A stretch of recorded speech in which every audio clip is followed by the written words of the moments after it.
তো hello guys, আসসালামু আলাইকুম। আপনারা সবাই কেমন আছেন? আশা করি সবাই ভালো আছেন। তো আমি এখন যাচ্ছি আসরের নামাজে।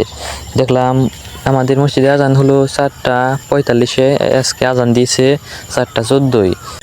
তাই আমি বললাম মসজিদে কি হয়েছে দেখে আসি।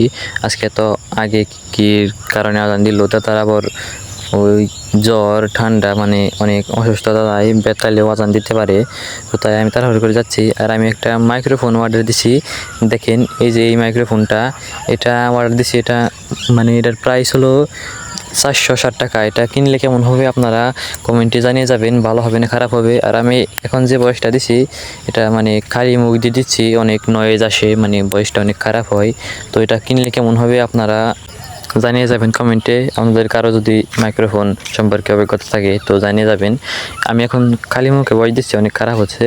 তো কী কারণে আজান দিছে এটা এই আমার একটা ছোটো ভাই মানে এলাকারই, ও নামাজ পড়ে ওর কাছে জিজ্ঞেস করলাম কী কারণে আজান দিছে, চল তো গিয়ে দেখে আসছি আজান কী কারণে দিল।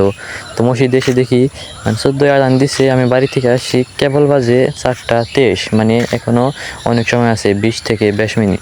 তো বাইরে এসে দেখি দাদা এখানে দাঁড়িয়ে রয়েছে। দাদার অনেক পরিমাণ জ্বর, মানে দাদা কাঁপতেছে এখানে দাঁড়িয়ে, অজু করে আসলো। তো দেখেন এখানে আরও একটা দাদা আসছে, সে তার সাথে বসে আছে। আমি ওখান থেকে এসে বললাম আমি আর কি বলবো, ওখানে একজন তো আসছেই। তো ওই দাদার সাথে আমাদের মসজিদের ইমাম সাহেব অনেক রাগারাগি করলো, মানে কি আর বলবো। যাই হোক, তাকে বাড়িতে নিয়ে দিয়ে আসলাম, মানে প্রচুর পরিমাণ জ্বর, তাকে আমি নিয়ে বাড়িতে নিয়ে দিয়ে আসলাম ধরে। এখন ভিডিওটা এখানে শেষ করছি, আপনারা একটু সাবস্ক্রাইব করে যাবেন।